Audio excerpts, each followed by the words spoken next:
Why? Because people want change. If one corrupt mind is there, it starts corroding the intentions, the purpose, and the goodwill of something.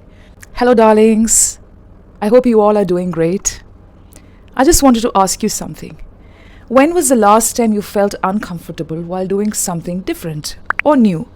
For example, it can be as simple as focusing on your food without looking at the television or the screen. It can also be just focusing on 2 pages while reading. It can be anything. So last 2 weeks have been really uncomfortable and distressing. It's not about a group of people, one person. All the reformations and revolutions that we have been witnessing through the pages of history are part of demand. Why? Because people want change. When do you think we want a change? When do you force yourself to change your lifestyle? Maybe when something is uncomfortable, or maybe it's affecting your health, your career, or the opportunities that are waiting for you. Similarly, you want to change something in your life when it is causing discomfort, when you know that it's not healthy for you, when it's playing with your mind. It has been happening. And when there is something uncomfortable happening in your community, in your family, or maybe in the country, there are people who take advantage of it. Welcome to another video on my channel. My name is Renee Rose Matthew. I am a CELTA certified tutor. You know that language is not just connected to some grammar, sentences, and the shadowing practice. In order to gain clarity of thought, in order to convey whatever you have in your mind, even in your mother tongue, you need to observe, contemplate, and just be yourself. So when do you think conflict arises? Suppose you have a concern, if you're working with a company, or even if you want to convey something to your friend. You keep speaking about it, you keep conveying about the seriousness of a situation, and the other person just keeps quiet, pretending to be listening, or pretending to take action, pretending to understand what you're saying. Sometimes they just become indifferent. What happens? You feel sad, disappointed. You also feel that you are let down for no reason when the situation is serious. Maybe something has been happening for a very long time, and when you see that nobody is taking the necessary action, it definitely disappoints a person who's genuine and who's sincere and who wishes a change. It is a need of the hour. So when it comes to the education system, so many things have been happening. I'm not pointing to a particular group. I do not support any particular community. You know that. I stand with something that has got purpose. We need to raise our voice whenever we have a problem. I have been speaking about this with reference to social media, relationship, education, schools. Let's take the system in the school, whether it's private schools or government schools. We have a lot of children studying and different teachers, different people who are part of the education system. And some of them are really genuine. They work hard, they want to bring about a change. But you have a group of people, I wouldn't call it the system. You have a group of people who are corrupted. They have corrupted mind. The mindset is corrupted to such an extent that they have selfish motives. Their intentions are selfish. So what happens? It disrupts. It also interferes with the purpose of an entire group. You just take your working place. You may have come across people who just sit around and gossip, who just want a particular project to fall, to fail, and interfere with the teamwork. So even one person can pull back the intention of an entire team. If one corrupt mind is there, it starts corroding the intentions, the purpose, and the goodwill of something.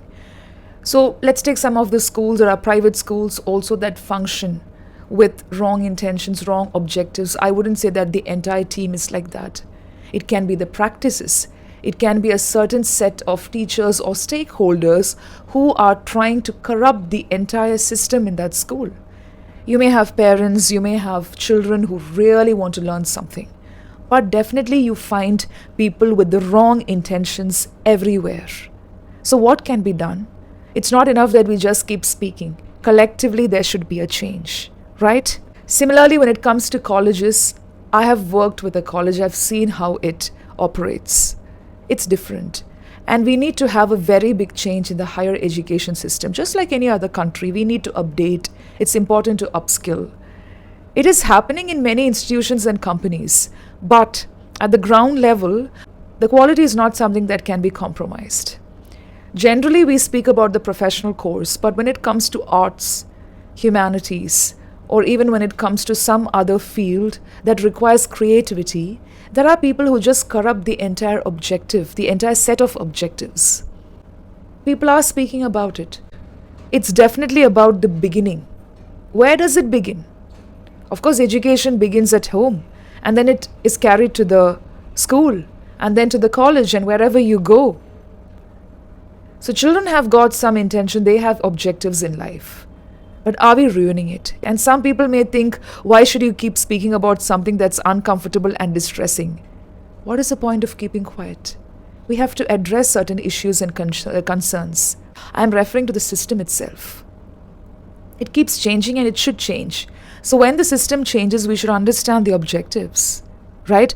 I am a part of the education system. I impart knowledge. So when that's the case, I think it's my responsibility to also speak about the entire system, what can be done as an individual. So in our country, what I can see is people just keep quiet for a very long time till it affects, till it causes violence, or till it takes away the life of some people. Change should happen when you know that something is dangerous, when it crosses the boundary, or when you know that it is going to harm someone. Why should you wait till a particular boundary is crossed? And if at all people have been speaking about it, it is important to address the issues and concerns, not only in the education system, but also in the society, in the communities, when it comes to your faith, when it comes to anything as an individual. We all have different upbringing. Some people may feel that it's similar, or just because you belong to a particular community, you're privileged. When it comes to learning English, I have heard people saying, just because I did not go to an English medium school, I was not able to get the right education. Do you know that English medium schools also suffer? There are a lot of teachers who speak about unnecessary templates, rigid plans that ruin their creativity and the purpose of teaching in a school. Teachers do not hate teaching because of the profession or because of the system. They just hate the rigidity. To an extent, it should be flexible. And what are we dealing with? Are we dealing with machines and robots? We are dealing with human minds, and that to the future generation. So when it comes to learning a language also, even if you did not go to an English medium school, make use of whatever is available now. We don't have to complain. But bring about a change, drive yourself from the comfort zone. It could be distressing, you may feel uncomfortable, but a change is inevitable. You want to change, right? You want to bring about a change in your fluency. You want to bring about a change in the clarity of thought. Then definitely it will make you uncomfortable. I get to hear this from different IT professionals. Many of them tell me, ma'am, we are put through training sessions. Training sessions are a part of the company, especially when it comes to communication skills. Maybe it's a 3-month course, or maybe it is just 20 sessions. They give a lot of inputs, but it doesn't help me individually. So I tell them it's because you need some personal attention when it comes to specific areas. So collective learning may not help everybody every time. I do not blame the corporate system because there are some needs to be met there.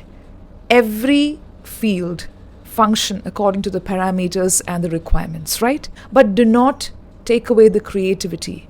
Do not interrupt, do not interfere with the creativity.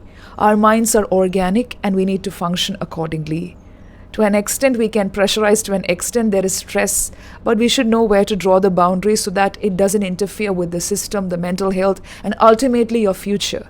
Voice your opinion, not in a very sensitive way, but try to talk over.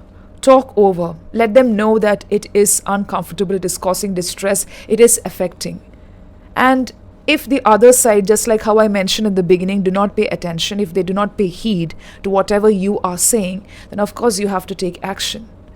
Because voicing your opinion is not just possible by the youngsters. Generally, the older people say, oh, youngsters, they always make a lot of noise.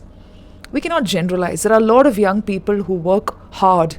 It's not that they keep yapping about it all the time. They don't have to keep speaking about it the entire day.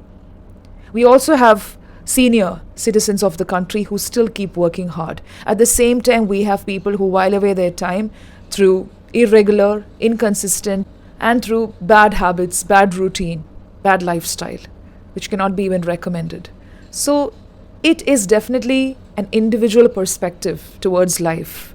Of course, we have got the freedom of speech in our own country, okay? But that doesn't mean you can say anything and everything and be abusive. Abusing somebody need not have corrupt language, or you can say bad words. Even when the intention is wrong, when it's not decent, when it's rough and ruthless, that is also never recommended. And we should never forget that we are human beings, we are not machines. We are not to be treated like machines in the corporate field or in any institution, even in a place where you're working. Somebody else will not draw the boundaries because they don't care. What they do is they will take advantage, and most of them become opportunists. So when you allow people to grab your space, to encroach your space, then all these things happen.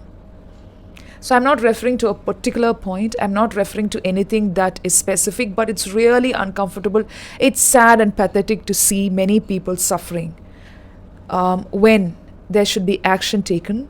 We may feel that things will become better, and I hope that it gets better. We are also part of it. We have been living, right? We have been on this planet for a very long time. We have faced the COVID times together, and just like me, you would have also faced a lot of problems in your life. I get to hear many people speaking about their tough times during COVID lockdown and even after that. It's very important to encourage people who stand for a cause. So let me come back to the original point. When you push yourself to do something different, when you want a change in your life, you experience discomfort. Similarly, when there is a change in the community for the betterment, for a cause, I think we should support it. When it's for good, definitely you need to support it. So consider this as a general topic because your mental health is very important. We always speak about focus, clarity of thought, well-being, and also retention power. All these things are connected to your mind and even more. So make language therapeutic. God bless you all. Happy learning.